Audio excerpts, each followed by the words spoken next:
Alrighty, welcome back to another episode of On the Couch here in the lounge at Manhattan Beach Toyota.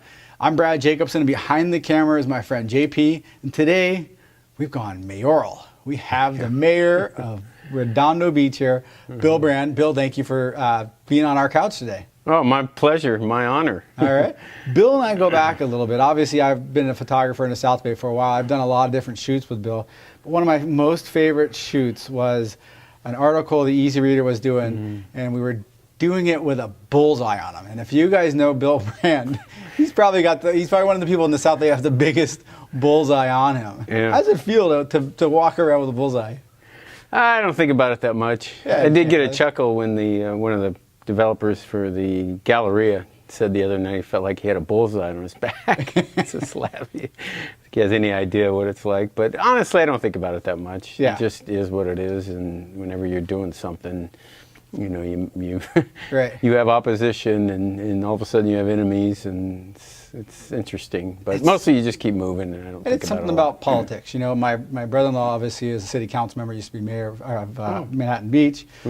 Steve Napolitano does a lot of work with us as well. And one of the things I always go, you guys don't get paid much. I mean, it's not something you do because you want to get rich.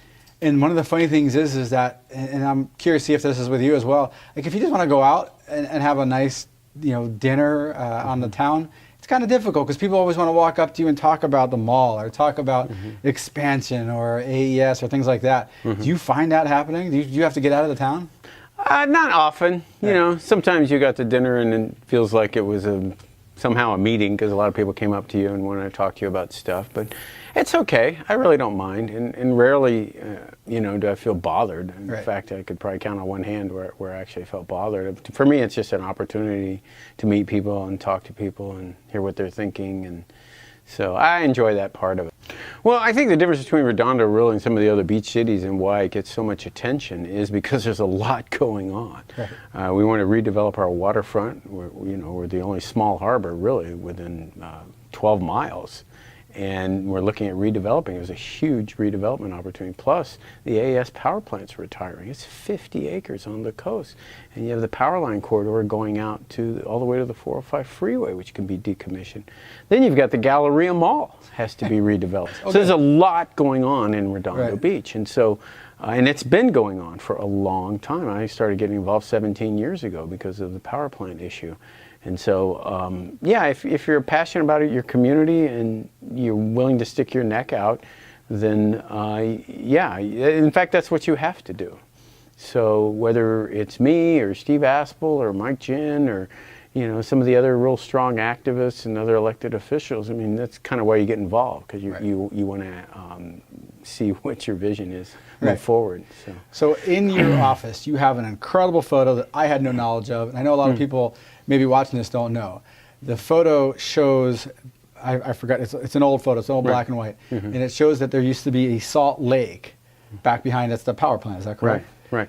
Can you tell just a little bit of information about that? Because it's so unique. Yeah, most people I talk to have no idea. In fact, I'd say about 90% of the people have no idea that the power plant is sitting on top of a salt lake, a wetland. And it was probably about 35 acres in size. But it was typical of power plants along the coast back when they were, you know, expanding. They would use the ocean to cool their operations. They'd find the cheapest land on the coast, and that would be wetlands, and they'd fill in the wetlands and build their power plant. So that's just what happened in Redondo. And so that site, though, actually is a state landmark number 373. Yeah, and so the reason is because it was a central gathering area for Indians for thousands of years. Because now it had a really high concentration of salt. And not only that, there were freshwater aquifers right at the surface, which are still there, by the way. So the Indians had it all. They had the fresh water, they had the salt. As we know, you know, salt was like gold back then. And I've seen old salt road maps going out to Redondo. It's really fascinating. Plus, these tall ships used to come into Redondo because Redondo was the former port of LA back in the late 1800s. So there's just a lot of rich history down there, and one of them being the Salt Lake, which we want to restore a piece of it as we look to redevelop the AES power plant site, because, you know, over 90% of the wetlands in LA County have been destroyed, and there's an incredible opportunity to you know, restore a piece of that. Now, how long have you lived in Redondo for? Well, I moved to Redondo in 1980 when So you're I new to basically, the I actually I came here in '66 Yeah. when I was 8 years old, and we stayed at the Portofino Inn for a couple of weeks my gosh. before we In moved 66? Yeah, I was 8 years old. I didn't know the remember, Portofino was there in '66. Yeah, oh yeah, Wow. yeah, and swam in the Seaside Lagoon. Just thought I'd died and gone to heaven because Yeah? we moved from Dallas, Texas. Oh, yeah. So I did go to heaven compared to that. Sorry, Dallas. Anyway, so yeah, I went through all the schools in Palos Verdes and then moved to Redondo in 1980. Yeah. So I did a stint down Seal Beach when I was going to college at Long Beach State. But other than that, I've been in Redondo more or less since 1980 and was first here in '66. Just South Bay. Right. I've lived in all the cities basically. Yeah. Torrance, Hermosa. Actually, I don't think I've lived in Hermosa. I shouldn't say that. I've lived in Manhattan. I've lived in Redondo. I've lived in Torrance. I lived in Palos Verdes Estates and Rancho Palos Verdes. So you obviously have a long bloodline here. You've been here for a long time. Mm-hmm.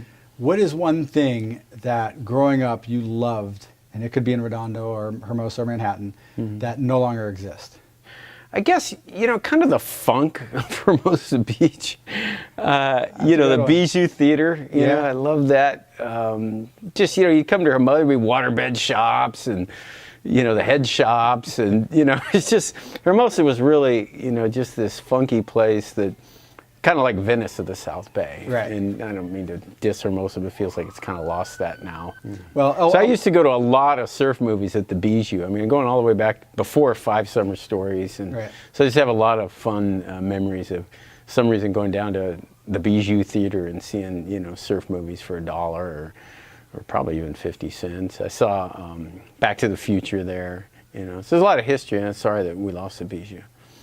Well, and also going on to surfing, I know you surf a lot. You still surf today. I mean, I don't know if you surf this morning, but you still surf regularly. And you were part of that movement to get surfing to be the national, or to be the California sport, the official sport of California. Was there official sport before that? How did this come about? I didn't really know anything about it. I heard, hey, we're going to make surfing the official sport of California. I thought, well, isn't it already? It should be. That's what I was thinking. But no, it wasn't. So kudos to Assemblymember Maritsuchi for... Because I think, he's he was the one who really pushed it up at the state. And on the one hand, it seems kind of silly, state sport, we're going to make it surfing. But on the other hand, we all identify with that. Right. And it helps the industry. And it just, encourages people to get involved and see what's going on and better understand California. But I think it was a good thing that Al did to make surfing the official state sport. And I forgot the assembly member. There's another assembly member who used to be a professional surfer who was pushing it with Al. Oh, yeah. So, I remember that. I forgot his name, though. Right. Yeah, he was out of Whittier, I believe. Right. I know we talked a little bit before about you were excited to try to bring the Olympics. And I don't know if people know this, but Bill Brand is doing his darndest to bring some of the Olympics here to Redondo Beach. You want to kind of talk about it if you can? I was here in '84, and we had no Olympic events in the South Bay. And even back then, I wondered, gosh, why aren't they having something out here? And so, of course, the Olympics are coming here in 2028, and I'm the mayor now. I'm thinking, well, we got to get some Olympic events out here. Come to find out, they've already decided where all the events are going to be, for the most part. Yeah. But that doesn't mean that some of them can't show up here. Right. So I wanted to engage early on with the 2028 committee, which is out in West LA. So our whole staff and myself and council members Narenheim and John Grand went out and had a discussion with them. We made a little video. And what we really think would be ideal for the Olympics is to have the open water swim off of Redondo. I mean, it's the best water in LA County. All the swimmers will tell you that. Right now they have the open water swim in Long Beach Harbor. Right. And you can't see it. It's poor viewing. The water's not the best. So we think we're perfectly suited. So we'll see. And they were excited about Redondo, and they had looked at Redondo.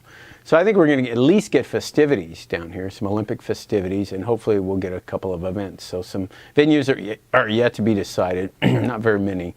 But we're developing a relationship with them. We had our first open water swim last summer. Nice. So we're demonstrating that we can do it.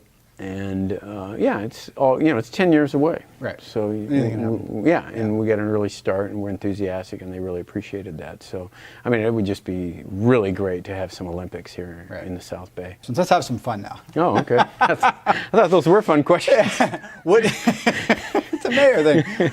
What if you're surfing in the morning, you're hungry, you come back out, it's lunchtime, where's your go-to place to have lunch? God, there's so many good places to eat in the South Bay. Right now, it varies. If you had asked me 2 years, I'd probably have a different answer. Right now, I like to go to Whole Foods just because it's so fast. Right. And it's hot, and it's generally healthy, and good choices and good smoothies, and so I can get in and out of there quick and have some good food. But if I like to sit, I go to R10 because I love the view from R10. That is a great view. I like the International Boardwalk. There's a lot of different places down there. A lot of people don't realize it's kind of a hidden gem. King Harbor Brewing, things like that. Mm-hmm.